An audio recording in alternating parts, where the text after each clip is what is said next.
welcome to another episode of the Cozy Cottage Crochet podcast. My name is Hannah. This is Nova. And this is a podcast all about crochet, a little bit of knitting, sometimes sewing, and generally living the yarniest life possible in St. Petersburg, Florida, where I live. If you are a new viewer, welcome to the podcast. This is my almost 20-month-old daughter, Nova, and if you are a returning viewer, thank you so much for coming back. We have lots to talk about. Even though I've had a very limited time in the last 2 weeks, I still have had my fingers in a lot of different projects.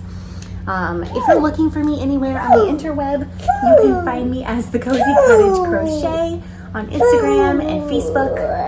Is that Pooh Bear? Pooh. Yes, and Piglet. Piglet.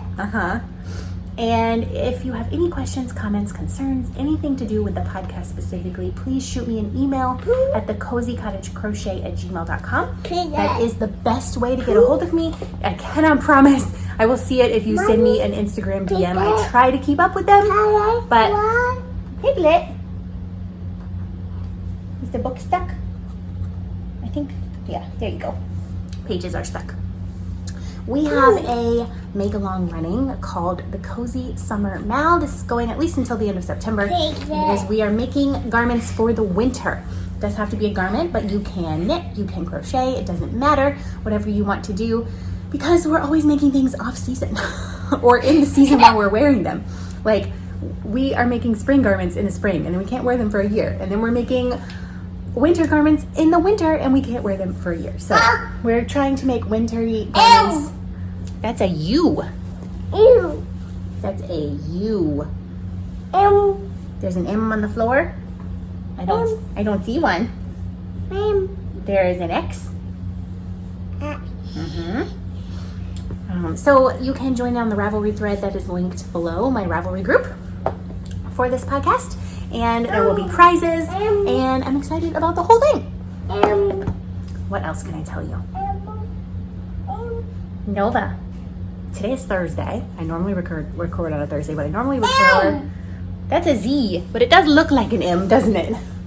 If you turn it sideways, look. It's a Z. Can you say Z? Yeah. If where was I going? Oh, normally I record right before her nap time and then I put her down, but actually I didn't have any childcare for like the last 2 weeks. And not Monday either, but I did on Tuesday, so I get Tuesday, Wednesday, Thursday this week. So it's actually like not even 8 a.m. in the morning and we're recording because I'm taking her to the babysitter for 3 hours and then I will come back and talk to you about all the yarny things, of which I have many and which I am excited. Nova, do you want to talk to your friends before we say bye-bye? Friends? Who is this? Daddy. Daddy. And who is on your shirt? Elmo. Elmo. And you know your Aunt Emmy got you that. Emmy. Yes. Can you say Aunt Emmy? Mimi. She's obsessed with Elmo. Obsessed with Elmo, and Emmy, who is a dear friend, I sent her a couple of Elmo shirts and also a tiny little stuffed Elmo. Yes, Aunt Emmy. And the stuffed Elmo arrived, I think, Monday or Tuesday, and it has not left her side. She puts it night every night. She carries it around the whole house. She has meltdowns if she can't find it. Like, Elmo is her friend. Can you sing the Elmo song? La la la. La la la la. La la la. La la la la. This is the song. La la la la. Elmo song. La la la la. La la la la. Elmo song. Okay, your turn. You sing. La la la la la. La la la la la. That was beautiful. Do you love Elmo? Elmo. Who do you love more, Elmo or Teddy? That's not a fair question, is it? You love them both. We love Elmo. We love Minnie Mouse. And we love... who else? Duck. We love Duck McStuffins. Duck. Yes. Duck. And we dance to Duck. I try to limit her TV time, but usually after dinner we watch one episode of Duck. Although last night we watched Mickey Mouse Clubhouse. Me. Proud. Yeah. And who is in Mickey Mouse Clubhouse? Mickey? Mickey, Minnie? Mimi, Donald? Donald, Pluto? Peter, Goofy? Gooey, And Daisy? Easy, And Pete? Peach, And Mr. Pettingbone? Hello, Yeah. Yes. She has started putting, like, using multiple syllable words. And she's also started saying things like, big girl chair. I took the tray off her high chair. Hello, And she pulled right up to the table now. Can you say, Mimi, what kind of chair did you sit in for breakfast? Butter, Breakfast? Did you sit in your big girl chair? Peter, Chef, Big girl chair. Yeah. Well, that's pretty much it. What did you eat for breakfast? It was only an hour ago. Park, You went to the park for breakfast? Yes, You went down the slide? This was 2 days ago, but yes. Bow, You rolled a ball down the slide Baby, and you played with a baby. Core memory. Also a core memory when Grandma put the lizard that was trapped in our screen, like in between the screen and the window, outside. And we talk about this at least once a day, every day for several months now. Lizard. Ma, Grandma. What'd she do with the lizard? Did she put it outside? Yes, Yeah. Okay, and speaking of Ma, we have to call Grandma. Ma, Yeah, so we had to say bye-bye. bye-bye, Can you blow kisses? You say love you. You. Say see you later. Later. bye-bye, Bye-bye. Okay, I shall, through the magic of video editing, be back in like a half an hour. And we shall talk all things yarn. Welcome back. It is about an hour later. It's 8:45 now. And I dropped Nova off and she cried her eyes out. I don't know. I think she's having some separation anxiety from me. She's been like attached at the hip to me for a couple of weeks. It also didn't help that she didn't go to the babysitter for 2 straight weeks. But yeah, like she hit an octave when I left that she hasn't hit in a long time, like scream level. And it just breaks my heart. The babysitter sent me a video of her and she's doing okay now, but like she has like red puffy eyes and she looks really sad and she's just eating a pancake and I'm like, oh. It kills me. And I know it's totally developmentally normal, I get it, but like it kills my heart because I just hate to leave her when she's that upset. But it's a phase. It's totally normal for her to have separation anxiety and it is okay.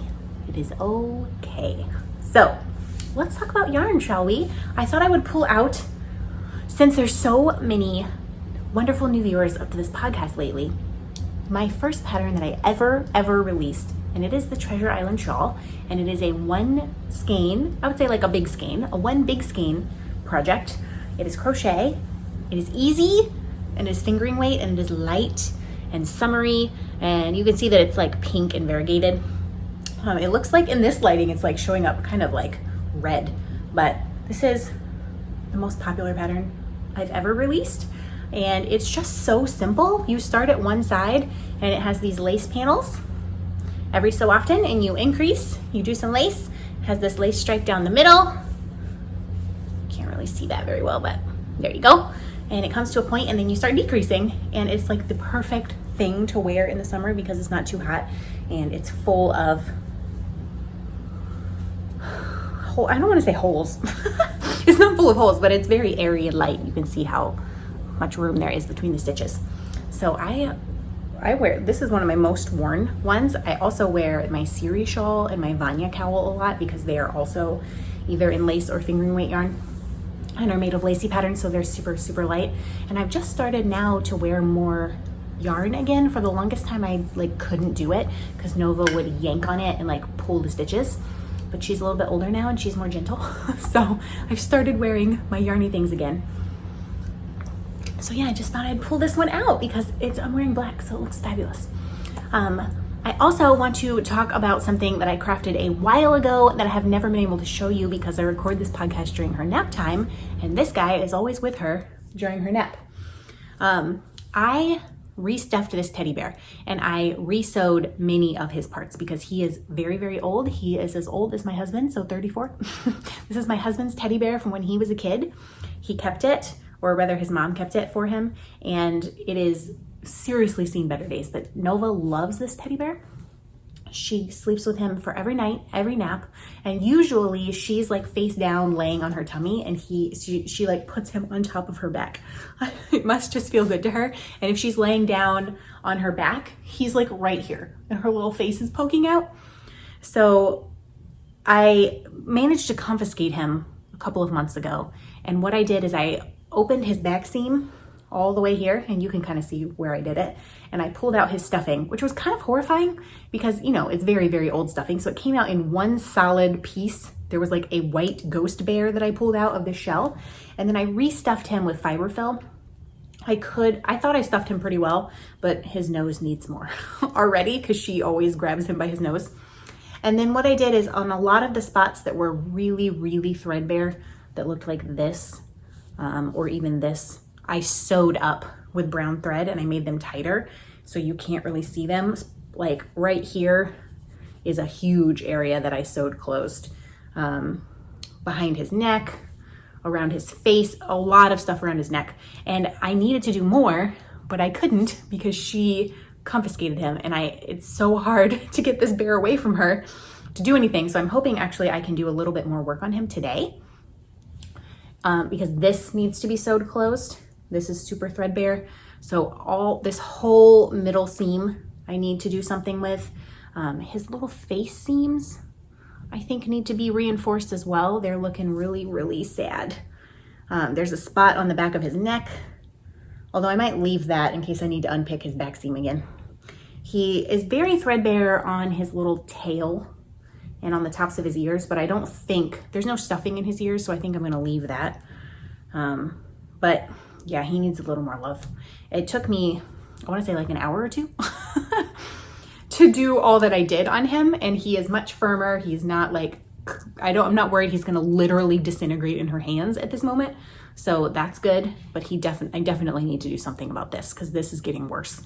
So I'm probably just it's gonna look weird, but I'm probably gonna like mattress stitch it and just like, so he'll just have a wrinkle instead, because it's gotta be tighter to protect that little spot from getting a hole. So his name is Teddy. My husband's name for him was Lukey, when he was a kid, but Nova calls him Teddy, and he's her Teddy. And every nighttime, nap time, she's like, Teddy, Teddy, Teddy. And if you don't give her Teddy, she just gets louder and louder until Teddy is in her arms and doing this on her face. So that's craft project number 1 that I've never been able to share with you because she is always around him. So he's gonna sit right there. And I do have a finished object. Actually, I have 2. But they are knitting, and I'm gonna start with the crochet today because I have a tale of woe, a tale of and a tale of yay. I have 3 crochet projects to show you. And then I have 4 knitting projects because there's 2 pairs of socks, a hat, and the cardigan that I've been working on. So I'm gonna start with the crochet, and I'm gonna start with the tale of woe. I complained about this in the last podcast episode. It was the shawl that I was working on that the texture just did not show up. And it's in this ice yarns, and it's like a variegated speckly kind of yarn. And you may realize that this was a lot bigger. It was almost this whole ball bigger, and I frogged it. I just knew I wasn't gonna be happy.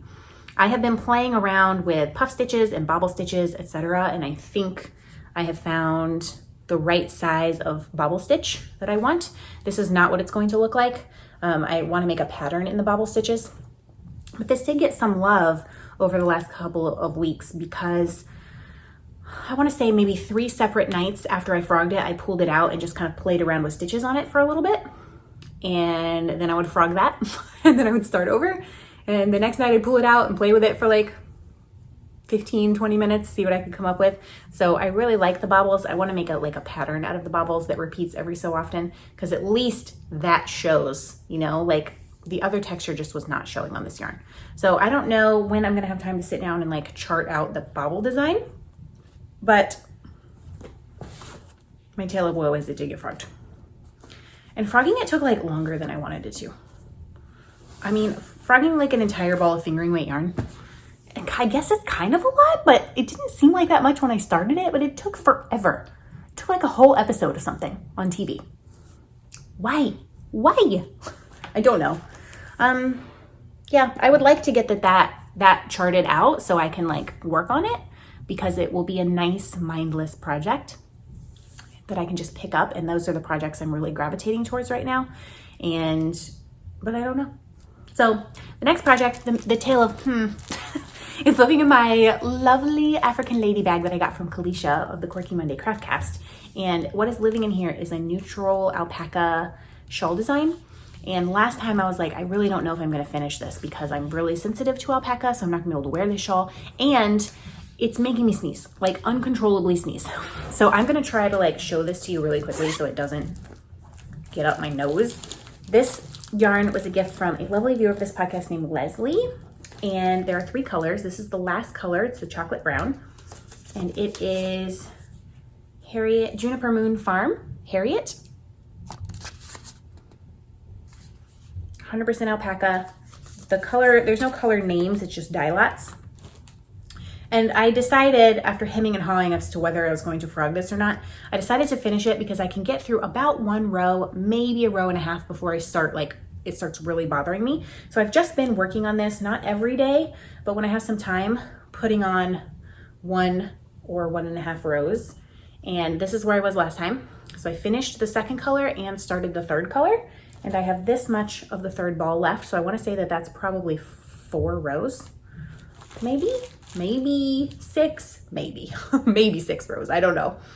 But this is the shawl. It is a triangle shawl design and it is very textured. As you can see, it has all of these ridges of little sideways stitches going.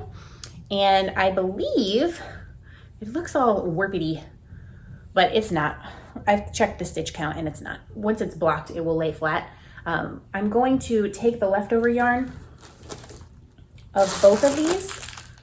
So that's what I have left of the 1st and 2nd colors. I will have some left of the 3rd as well. And I think I should have enough to make some tassels.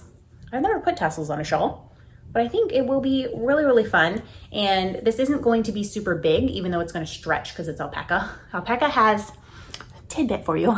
Alpaca doesn't have fuzz is attacking me. Alpaca does not have memory like wool does. So like if you have wool, superwash wool or something, and you block it, it's gonna kind of like shrink back a little bit. And superwash wool specifically, if it stretches out, you can put in the dryer and it will go and shrink back. Alpaca does not really have the grip that wool does. So once it's stretched out, it kind of stays. It's almost like cotton, like the stretchier it is, the stretchier it is. And this is a stretchy stitch that I'm using. So you can see that it stretches pretty far. So I think it will be plenty big enough. And then hopefully I'll get the pattern written up because this one's really simple. It's just a 2-row repeat. And then of course we'll add some tassels at the end. I don't have a name for it yet, but I'm gonna put it. I'm hoping that maybe it'll get better and not be so hard on me in my breathing when it's washed. I don't know. I don't know why it's bothering me so much. Maybe it's just a really dusty yarn for some reason, or maybe just that particular alpaca that it was made from. I have no idea. But I'm hoping once it is washed and blocked that it will be better and I'll be able to tolerate it on my neck to take some photos of it. I don't know. But I am gonna finish it. I've decided. I'm too close to not finish it. And because I can work on it for a little bit of time, like 10-15 minutes before I start sneezing, I'm like, okay, I'll just work on it a little bit at a time and it'll get done. It will get done eventually, right? Crochet project number 3 is a new cast on, a new project. Let me show you. It is one of the 9 projects from my episode called Temporary Insanity, where I pulled out yarn for like so many projects. This is a lovely bag from Betsy Makes. And my dear friend Lisa sent this to me. And so what is living in here? I've got some swatches, got my crochet hook, got a pin, all of this just to get to the pattern.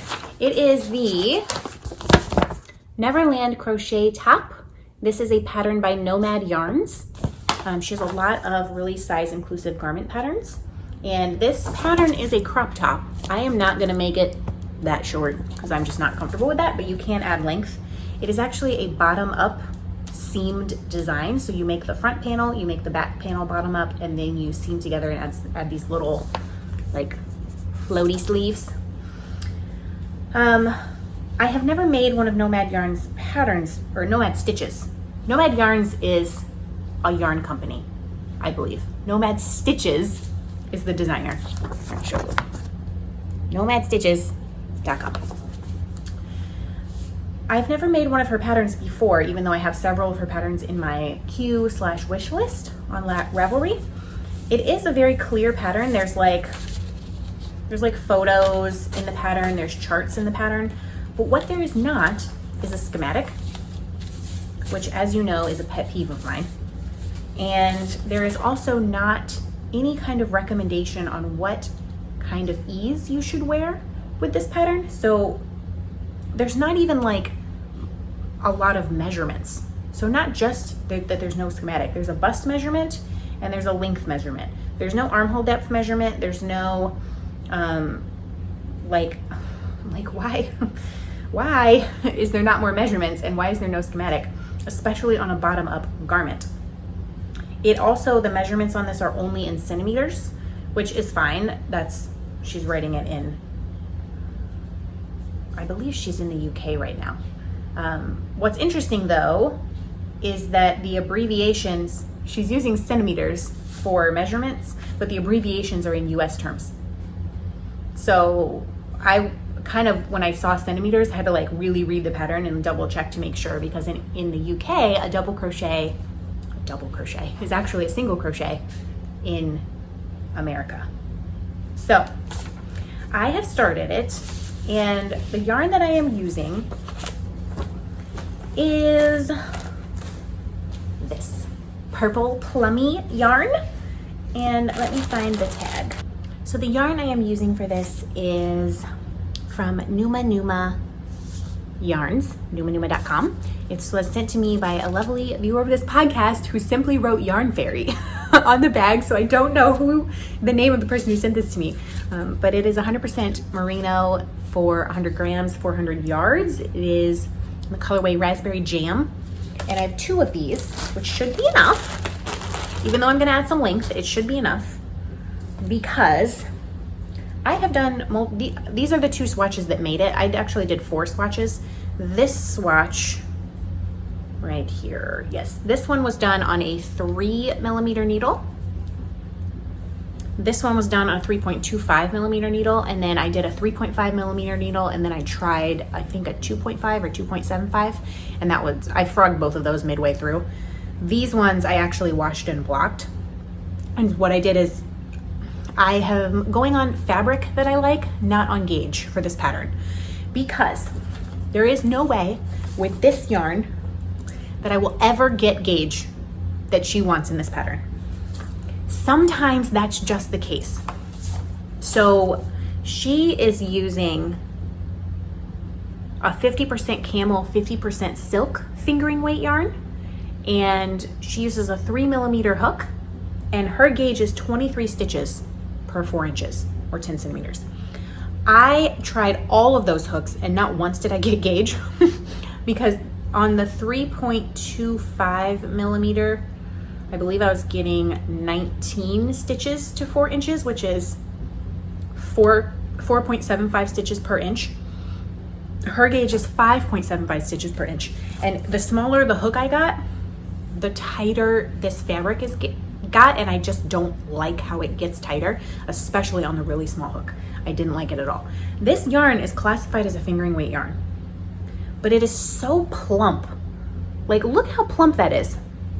I guess it's technically a fingering weight yarn, but like, do I have another, let's show you another strand of fingering weight yarn to compare it to. This one is definitely plumper. I almost feel like it works up at a sport weight gauge, which, okay, so there's a couple of options. One, if you can't get gauge, it's not always you. Now I crochet pretty tightly and I knit pretty tightly, so often the gauge problems are me.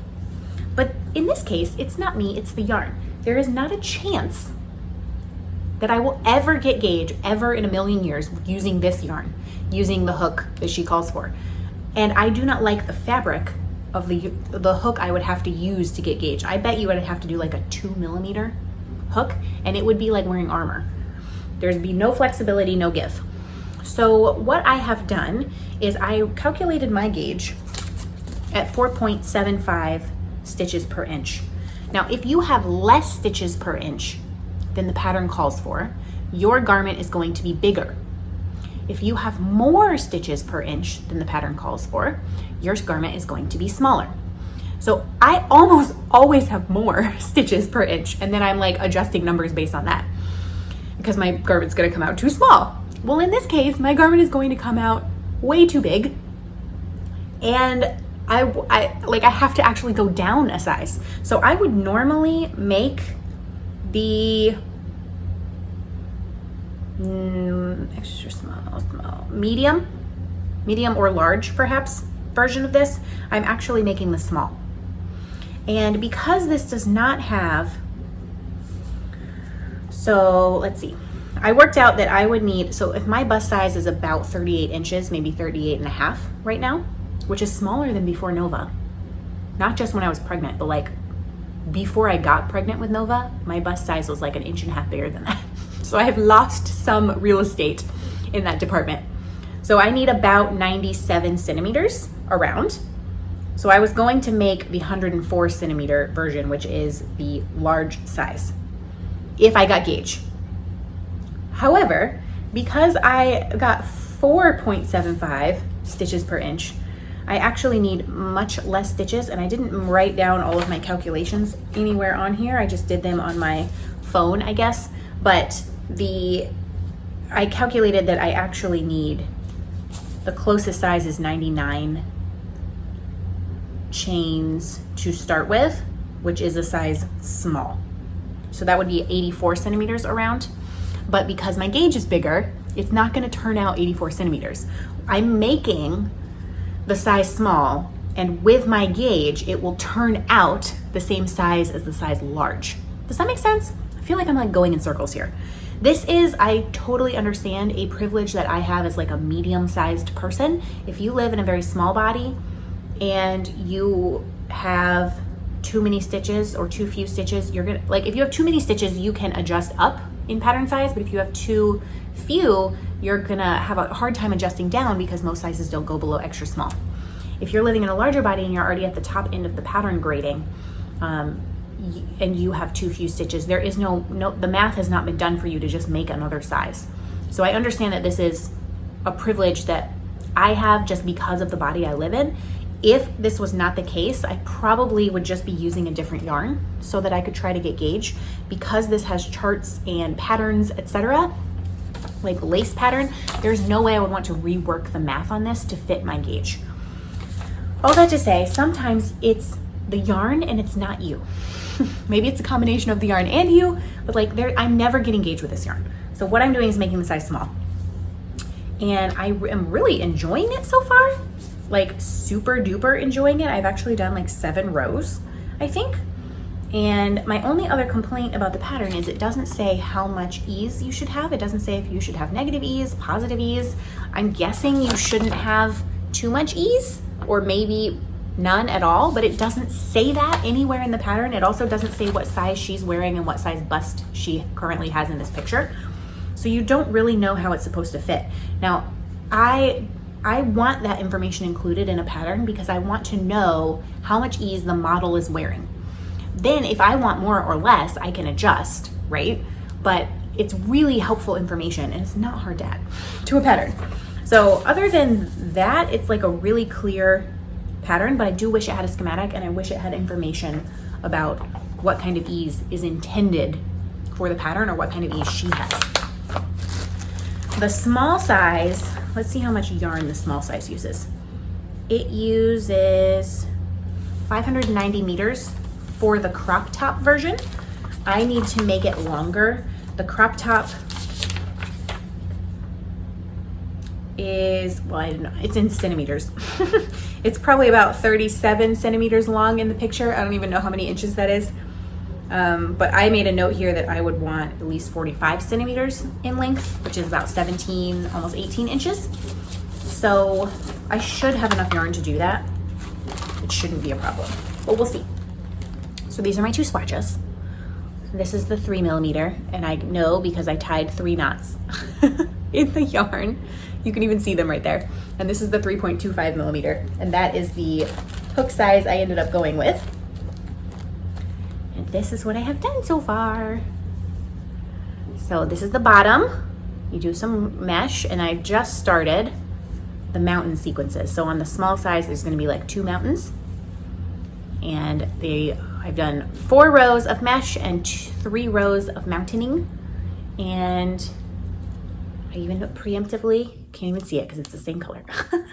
I preemptively put a progress keeper on here to mark where I was because I knew I wouldn't get any more done before I podcasted. So next time you shall see how far I get along on this. And then I have this fancy little starburst that is my stitch marker for this. So it was really fun. I really like working with the yarn. It's super plump, and I am okay if this is a little bit big on me. I'm okay if this doesn't turn out quite right, because for one reason, what I will tell you in the future, and also for another reason, I can always remake it. It's not a huge garment. It doesn't take that much yarn. And I think what I would get gauge with is the yak yarn that I'm making my Darjeeling cardigan out of. I think I would get gauge using that yarn because that yarn's a lot thinner. So I'm gonna make this almost like a test, like a muslin, and hopefully I'll be able to wear it because I love the color. But if I can't, and it like just doesn't fit right, I will either frog it and repurpose the yarn. I will give it to someone or sell it to someone who can wear it. Or it'll hang out in my closet. I don't know. So either way, I'm not fussed about it. It's just nice to have a crochet project on the go. That's all the crochet I have. Let's talk about knitting because I have a finished object. I have several finished objects. Let me show you the socks first. I was pretty close to being done with the sock last time I saw you, and I am finished with a whole pair of socks, which is very exciting, and I have threads going everywhere in this bag. So one of these socks has the ends woven in, this one, and this one does not. What the yarn that I was using is, Fiber Nymph Dyeworks. It was a 250-gram skeins of yarn in self-striping Christmas colorways in Jingle Jangle and Retro. I don't know which one's which. One was green striped with white and pink speckles, and one was pink striped with white and green. So I have finished, this is Knit Pick Stroll. It's what I used for the toes, heels, and cuffs. I have finished the green socks. So let me pull out, let's see. This is the one that the ends have been woven in on. So this is the first sock that I did. And I'm still not sold on this color combination. For some reason, this dark green with this, like, it just doesn't bring me joy. And I don't know why, because I really thought I would like it. It doesn't bring me that much joy. But they're socks and they're very comfy and I will wear them. And this is the second sock. This is where I was last time. So I've done the whole foot and the toe and closed it off. So yeah, finished socks. So beautiful. They're Christmas socks and I technically finished them in July. So Christmas in July totally works. Stitch marker, very exciting. Sock pair number 1 of 2. And I have started the second one because this is the self-striping second colorway. And I just finished the toe on it. This pink is actually a mini skein that came out of my advent calendar from last year from Sorella yarn. It had a name at one point, but it wasn't on the actual yarn, so I have no idea what it was. But it's fine, who cares? Who needs a name? It's pink. It matches perfectly. And I actually started these toe up. I don't know what came over me. Why did I want to start these toe up? I think I got some kind of hankering to do a heel flap and gusset, and I prefer to do that toe up. However, this is self-striping yarn. So if I do a heel flap and gusset, the stripes are going to get smaller, closer to the heel, even if I do a contrast toe, heel, and cuff. So like, what was I thinking? I don't know. I kind of just wanted to see if I could remember how to do the beginning of a toe-up sock, and I totally did. It's totally fine. It is done, and I need to now join this yarn and just knit the foot. I think I'm going to do a shadow wrap heel and just do it from the other side.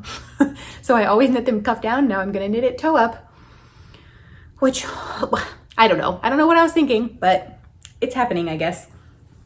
I guess it is happening. And this is how much yarn I had left of the 50 grams of the green. So I'm going to say there's 1, 2, 3, 4, 5.5 stripes left.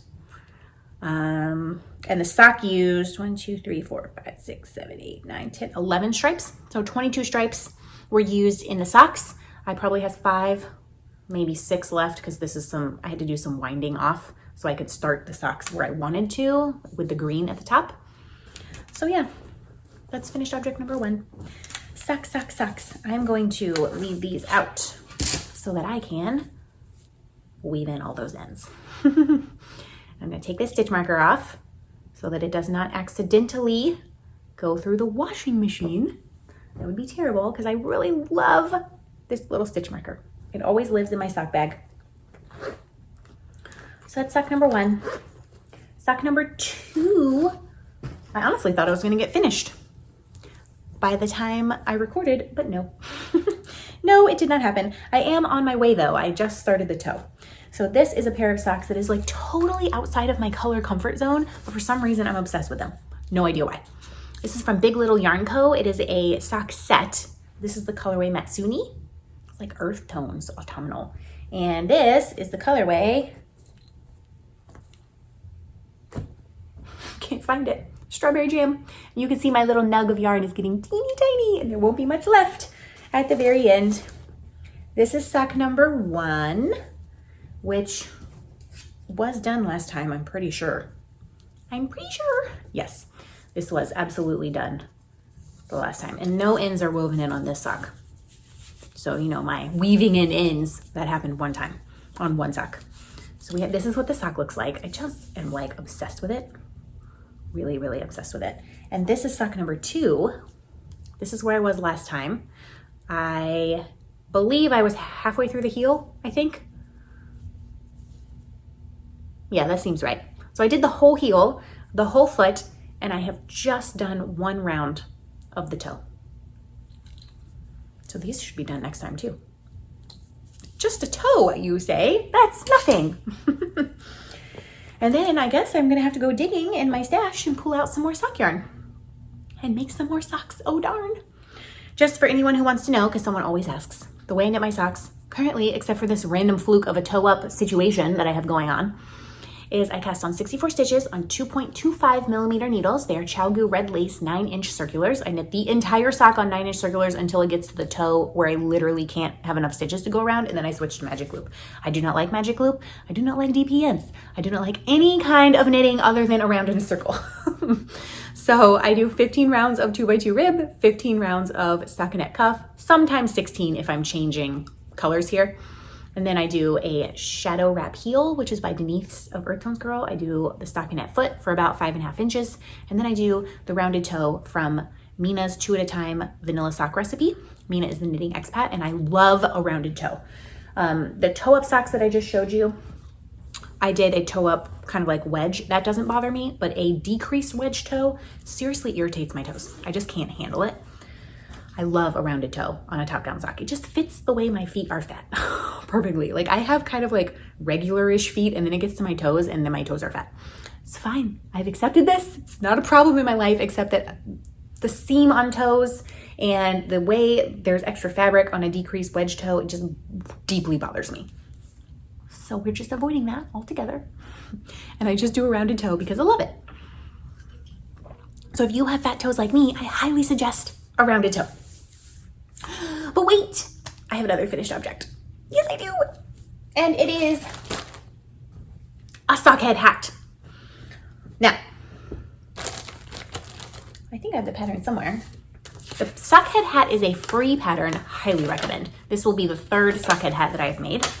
It's free pattern, so I'm not really showing you anything. The actual pattern is 2 pages, but she has this 1 page like quick snapshot if you just need like the number of stitches to cast on, the inches, and the decrease rounds. So I printed that to just have in my bag. The sockhead hat pattern is by Kelly McClure, free on Ravelry. And this is the first sockhead hat that I ever made. I made this in a very, very special skein of yarn from Moon Tower Dye Works. It is the most magical. Like I am still in love with this hat. This hat has been many a cold place with me. It has literally traveled around the world. When I went to the UK in 2018, it came with me. It's been across America, and I love this hat. Every time it gets cold outside, I pull this hat out. It is just the most magical hat of all time, and I adore it. That was the first one I ever made. The second one I ever made was a stripy hat in beautiful Mitchell's Creations yarn, and when it was finished, I hemmed and hawed on it for a while, but I just knew it wasn't like my style. It was kind of like a Christmas stripe hat, and I just for some reason, it wasn't fitting my style. So I sold that one, and excuse me, I sold that one to a person who will take good care of it. That was hat number 2, and I just finished sockhead hat number 3. This, oh my gosh, I can't even describe to you. The yarn is Ula plus Leah, which you have heard me natter on about them endlessly, and you're gonna hear it again because I'm knitting my whole Darjeeling cardigan in this yarn. This particular skein of yarn was a gift from my friend Lisa, and it is 100% cashmere in the colorway Crimson. I have never made anything out of cashmere ever in my life. In fact, I've only touched cashmere a couple of times. This is how much I have left. I'm gonna guess 30 grams maybe? I don't really know, I should weigh it. And this is the hat. And it was a pleasure to work with. And it was very soft. But while I was working with it, I was like, I mean, it's soft, but it's not like any more soft than wool. Like I don't really see what the difference is. But then I soaked it and I laid it out to dry. And I cannot this is one of the softest things I've ever felt in my life. Am I on the cashmere wagon now? How? I don't have budget. I don't have cashmere budget. Like this is soft and I love it and I wear it all the time. This is magical fairy dust. And look at how beautiful the stitches are. They're amazing. It's got an ever so slight like fuzz to it. Almost like this little fuzzy halo, which this one does not really have. Hopefully that wasn't blurry. We'll put this over here. It can just, oh, actually I want to show you. I knit this one 1 inch, I believe, shorter. Or maybe I didn't. They seem to be the same size. Oh no, there's definitely 1 inch shorter. So you're supposed to do like 4 inches of stockinette. 4 inches of ribbing, and then like 12 inches of stockinette before you start the decreases. The decreases go really, really, really fast. Once you start decreasing, the hat is pretty much almost over. But I got to 11 and I was like, I think just 11 is good enough. I think that's fine. You can see that the hat's a little bit wider, even though I made the same size, probably because it's cashmere. This one's just a little more like, I used a 2.75 millimeter needle for the ribbing and then a 3.25 millimeter needle for the rest of it. And I don't know, I just only wanted to knit 11 inches of stockinette. So I did. I wanted a slightly less slouch, even though still slouchy. So yeah, still super slouchy, but not insanely slouchy. And this is what the hat looks like. So you can have it like, it's still obviously slouchy, but like pretty fitted, or that's with the brim doubled over. Or you can just do that and pretty much have the slouchiest hat of all time. Could look like you're wearing a little sock on your head. So I don't know, the cashmere, like totally the ribbing is not as tight as on the other one, but it's still pretty tight around my head, so I don't think it's a problem. It's super soft, it's nice and warm, it's utterly delightful, and I cannot believe how amazing it was to work with cashmere yarn. Last time I was about like here, so I did like 1 more inch of stockinette and then all of the decreases. I don't know how well you're gonna be able to see the decreases, but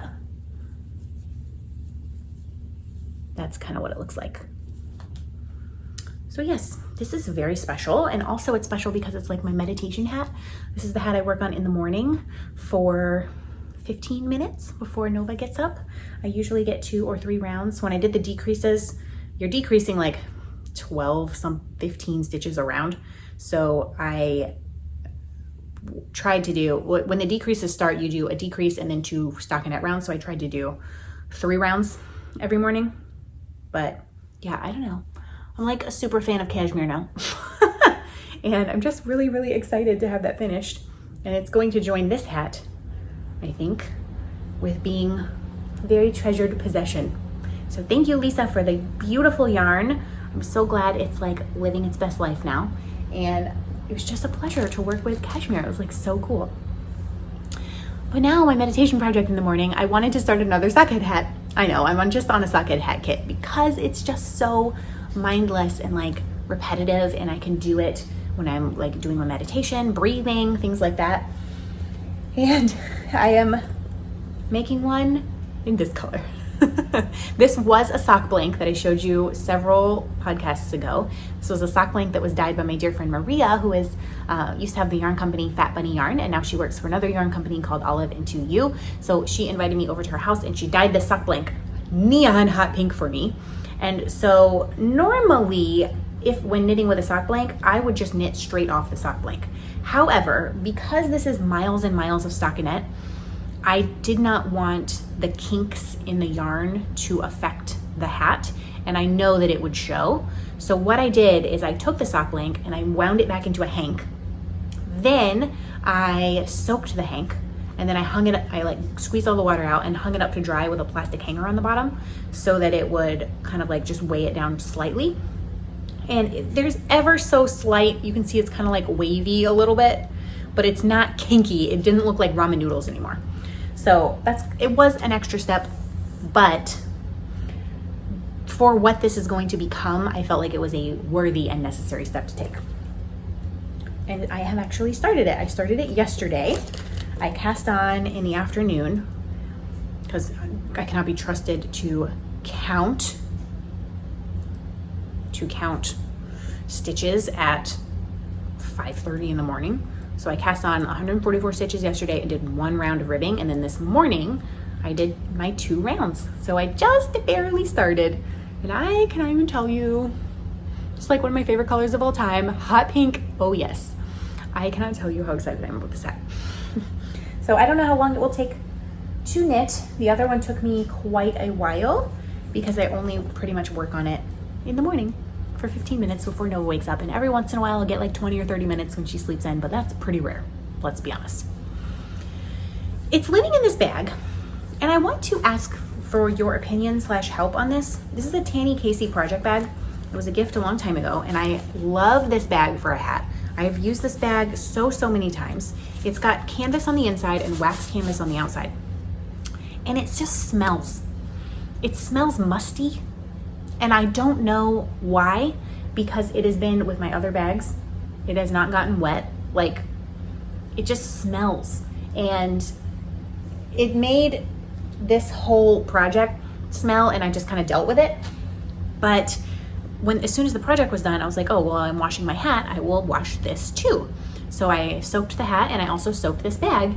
And I guess soaking this wasn't necessarily the right move because the wax canvas feels a little waxy almost.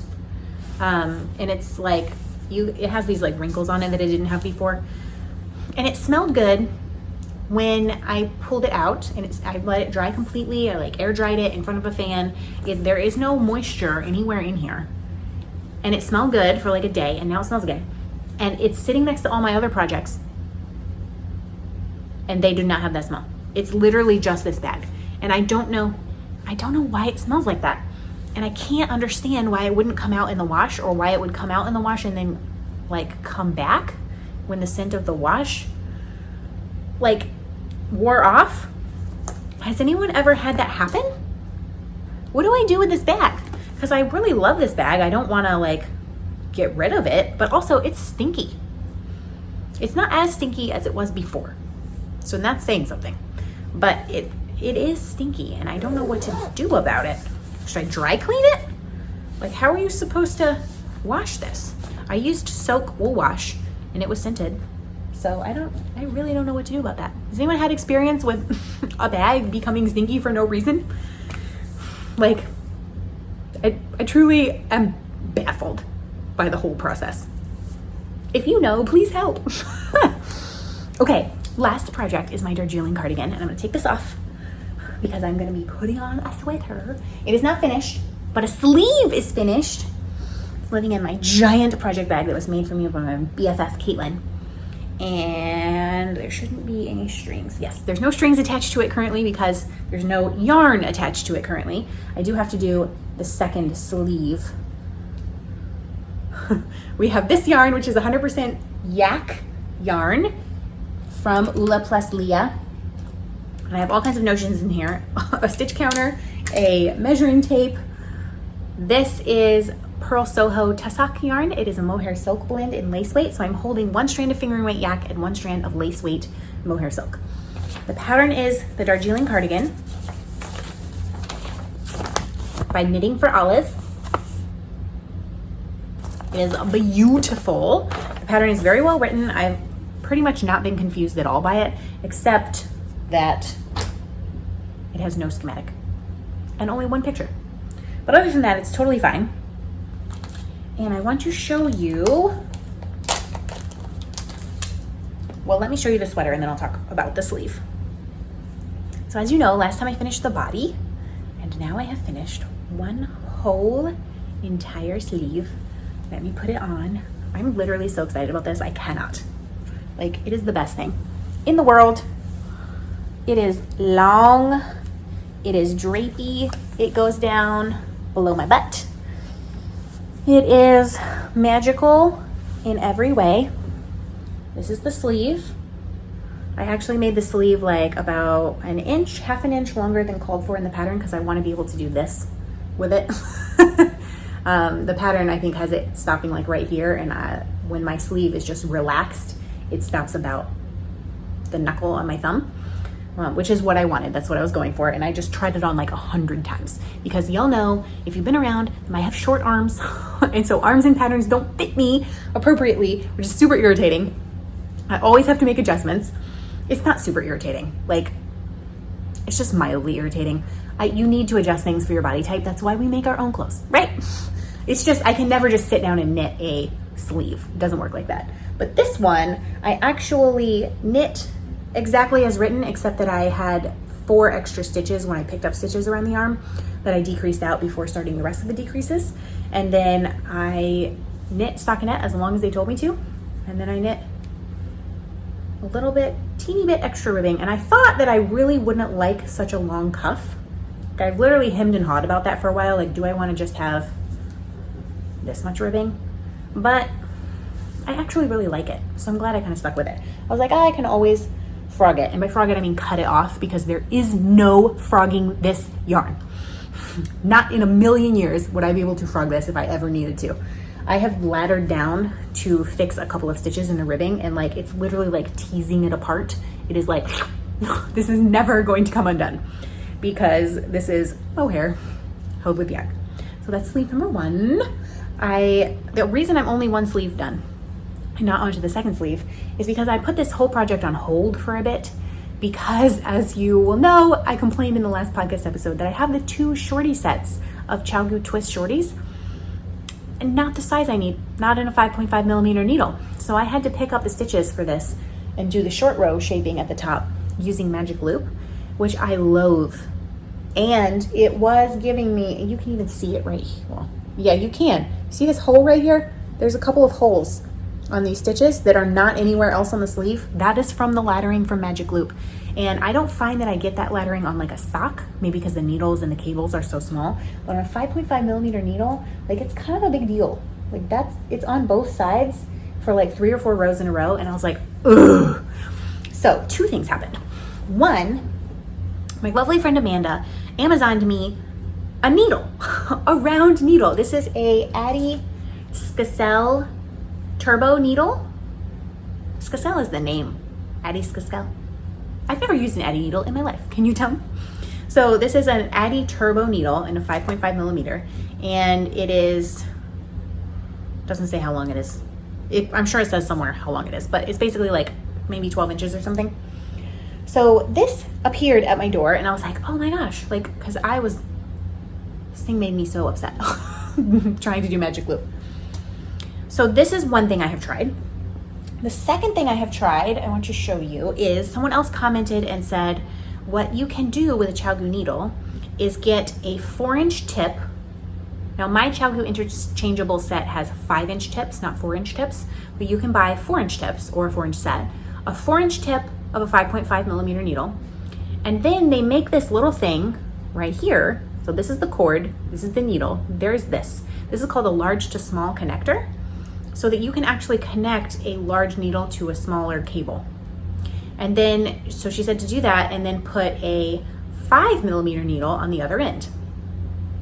So I was like, okay, what I will do is try both of them and report back, because I have never heard of either of these and I want you to have options. This is a little more cumbersome because it's not perfectly round. So I found myself having to move the stitches a lot more because this is not like a great angle. What I did love about this is a smaller needle, which means the stitches knitting into them just flew off the needle. This one is really comfortable for knitting around in a circle, like it just is really comfortable. The one issue that I ran into for me personally, you may not run into this at all, was that the tip is a lot less sharp. And because this is mohair held with a fingering weight yarn, I had a lot of instances where I was dropping the mohair or it wasn't quite catching it. So you can see this is the ChiaoGoo and this is the Addi. And you can see the ChiaoGoos are much like steeper point. I think, so I did half a sleeve. I did a couple of rows on magic loop. Then I did about this much of the sleeve on the Addi needle. And then I did this much of the sleeve on this needle so I could compare for you, because I knew I wasn't gonna get the second sleeve done. I was gonna do 1 and 1. I don't think that I could pick up stitches with this needle because it's just a little bit dull for what I'm used to. And if you're used to using these or used to using like duller needles, then maybe it would be fine. I'm just not personally used to that. It also may be the yarn choice because there's 2 strands, because one of them's mohair. I think that I will pick up the stitches with this for the second sleeve. And then once I start decreasing, I'll switch to this. I think that will be the plan. But I just wanted to put these forward to you because, first of all, this is an option. So Addi has an option of 5.5 millimeter needles in a short circular, probably 12 inches around, where you don't have to use magic loop on your sleeves. If you are anything like me and loathe magic loop, it makes you want to throw the sweater that you love making across the room. So that is a huge, amazing option. So thank you, Amanda, for that. And then this other thing is an option of this large to small connector and using a larger tip on one side where you're knitting and a smaller tip on this side. And honestly, if you're knitting in the round on a sweater or on anything, and you can use an interchangeable set, if you put a smaller needle on the left side and you're just knitting and knitting, it will make the stitches fly off your needles. I don't know why I've never done that before. So yeah, Darjeeling cardigan. Love it very much. I hope that this will be finished the next time I podcast. It's just going to be worn all the time. I think it fits my style. It's soft. It's a wonderful kind of, like, this isn't really a neutral color, but for me, this is a neutral color. Like, I could wear this with what I'm wearing right now. I could wear it with black, gray, blue. Like, it's just going to be perfection is what it's going to be. So I'm just really, really, really excited. Maybe I can pick up stitches for that today, although I have a lot on my plate today, so maybe not. Okay. Covered in fuzz. Again, I'm always covered in fuzz. Oh my gosh, it's almost been an hour. One more thing to show you, and that is a couple of acquisitions. One was another thing that appeared in the mail, which I haven't tried yet, but I definitely will be trying soon. And I've never seen these before. And I thought, if I've never seen them, maybe you have never seen them. This is for knitting specifically. but it is a circular stitch holder from Clover. And let me open one so I can show it to you. I think this is the coolest thing I've ever seen. So if you are knitting a sweater and you have to put, like if you're knitting a top-down sweater and you have to put stitches on hold for the arms, or even if you're knitting bottom-up sleeves and you have to put them on hold, you can use waste yarn or crochet cotton, or even if you have an extra needle, you can put them on there, but you don't always have an extra needle, right? This has a needle on one end. It's a plastic cord, and then it has this little thing that you stick the needle through, like a little foam guy, and it's pretty tight, so it's not gonna come out. And the stitches aren't gonna fall off the end because there's a little bead to keep them. And like, then when you go to pick up stitches, you can literally just slide them off this metal needle tip. That is so cool. My lovely friend Amanda sent me these too, pretty much with the Addy needle. And I have like, again, never seen I've never seen this. I've never seen these at Joann's or in my local yarn store or anywhere. I was like flabbergasted that these exist and I didn't know about them. This is amazing. I don't know how expensive they were, but I can't imagine they can't be too much. Like if you're putting stuff on waste yarn, this might be a really, really good investment because it might save you so much time and frustration working with cotton or crochet cotton or waste yarn or extra, like amazing. And you can put things on hold from 9 to 16 inches. So cool. We'll definitely be using that for my Cozy Classic Raglan when I start that. When I start the Cozy Classic Raglan, it will be after I finish the Darjeeling cardigan. So the other two things that I acquired are books. I actually purchased them quite a while ago, but the shipping took ages. I got them, one of them is a new book and one of them is used because it's out of print. So the first book I got is Embody. This is a book by Jacqueline Cieslak, who is this lovely person. This is a capsule collection. It has 2 knitting patterns and a sewing pattern that can both be made in a myriad of ways. I will be making at some point this crop top. In fact, I already have yarn picked out for it, I believe. And if it's not that one, it's a very similar one that she designed, because I think this is in fingering weight yarn. Is it? Let me look. And I will show you notions, yarn. Where's the yarn?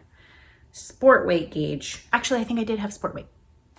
So this is the Darren cardigan, and I'll show you all the ways that it can be worked. So you can have a long sleeve button up. You can have a long sleeve just pullover. You can have a short sleeved crop top. You can have a long sleeved cardigan. Or I assume you could have a short sleeve cardigan also. You can make it a full length vest. You can mix and match like endlessly. So any of the sleeves sizes, sleeveless, short sleeve, long sleeve you can do. You can do a pullover, you can do a button up. You can do crop length or long length. She has options for that. And there's a shawl pattern in here also called Elsum. It's like a big, big shawl. And then she has a sewing pattern called Wool Fork, which can be a dress, a crop top with sleeves, a tunic length top with or without sleeves, a dress with a tie, or a dress with long sleeves. So it's literally like you could make this pattern in 10 different ways. Pretty much, here's all the different ways you can make one sewing pattern. I don't know that any of those particular sewing patterns, like it's not really my style, those things. Maybe the one with the tie, that's the only one. I don't typically wear drapey stuff like that. However, the reason that I bought this is because I want to design a cardigan pattern that in crochet, that is long sleeved, that has an option for bust darts. And it's hard to find information on things like this in the crochet world. There's not a lot of simple classic designs that you can adjust if you need to for bust darts, for arm size, for things like that. So I know that there's tons of information on that in this book. specifically, I'll show you. She has on, it's specific to her pattern, but I think I can take the information and try to apply it to crochet. There's a page for bicep adjustment. There's a page for sleeve adjustment, body and hip adjustment. Like if you have a larger top and a smaller waist or hip and you want to decrease, or if you have a smaller top and a larger waist and the pattern is going to be too tight around your waist, you can decrease and increase there. And then there is also bust darts, which is what I'm most interested in. And also armhole adjustments. So I haven't made this pattern. I bought this specifically. So the design that I've been working on is actually going to be in melt your eyeballs out neon yellow highlighter yarn that is being dyed by Malia from Malia Made It. And so my patron community has made this design possible because it's kind of a collaboration between her and I with the yarn. And then I bought this book with patron funds as well so that I can get more information on how to adjust sizing for the garment, because I really want to offer garments that fit people. So that's number one. The other book I bought is Isolde Teague's Little Red in the City. This book is no longer in print, but I bought a used copy on Amazon and it took like 3 weeks to arrive. But it is actually a really nice copy and there's no markings in it at all. She has lots of patterns in here, pretty much none of which I would wear. There is, I can show them to you and you might wear them. There's like a vest, a cable vest. There is this little cardigan. This is a hoodie, like a lace weight hoodie called the Laika. And what's interesting is I've been listening to the Yarniacs podcast in the car, and at the very beginning of their podcast, like 10 years ago, they're making this hoodie. There's this one, it has like some kind of cable-y. There's a giant like hooded one. I just don't really think I would wear any of these, but again, not why I bought this. I bought this because there is 60 pages of information on how to make things fit. So swatch, tension problems. Let me see if I can get to how to take your measurements. Literally the most helpful page of all time. And then it has things like how to create a perfect fit. She has information on shoulders, waist shaping, bust darts, which is again why I bought it, horizontal darts. She talks about how to do different kinds of knitted short rows, which again is not entirely applicable to crochet, but I think it is semi-applicable and will help me try to do this. So yeah, there's literally like all this information before you get to the patterns. And there's also a section on techniques such as tubular cast on. And then I was interested in the 3 short row methods that she does. She has the wrap and turn, the Japanese, and the yarn over method, and then short rows in the round and things like that. So I bought both of these books so that I can have more information on how to incorporate shaping into a crochet garment. So at some point, I'm not in any rush, mind you, because I have the granny stripe cardigan will be out at the beginning of September. So just a month now, a month away from the granny stripe cardigan, the DK version being released. I still have to write up the obsidian cardigan because not a thing has been done on that. I've had 0 childcare pretty much this whole last 2 weeks. And I will be doing a lot of swatching. Once the yarn arrives from Malia Made It, I'm going to need to find a fabric that I like, find a stitch that I like, and then I'm going to be needing to do swatches on not just this, but swatches on the raglan shaping if I want to adjust it, and bust darts I would like to swatch. So I may have to use like an entire 100 grams to swatch. So we'll see. I don't know. That is why I bought those books though, is to try and get this information.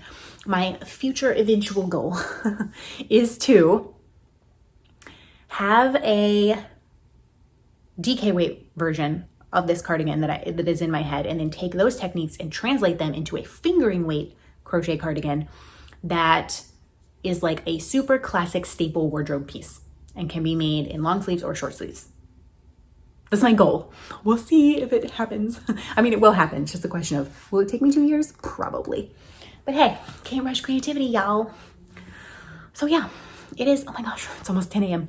I only have an hour and a half before the baby is back here. And I have laundry on the go. I'm washing everything on our bed. I have to get the pork roast prepared and ready to go in the oven for later. I have to do some cleaning. This house is a disaster.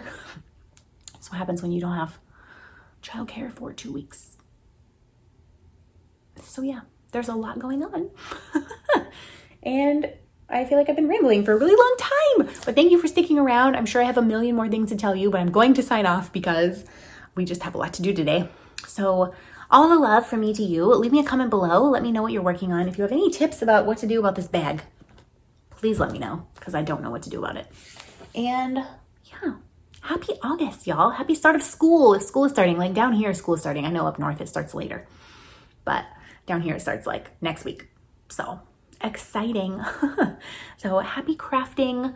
Thanks for being here, and I will see you in 2 weeks. Bye, friends.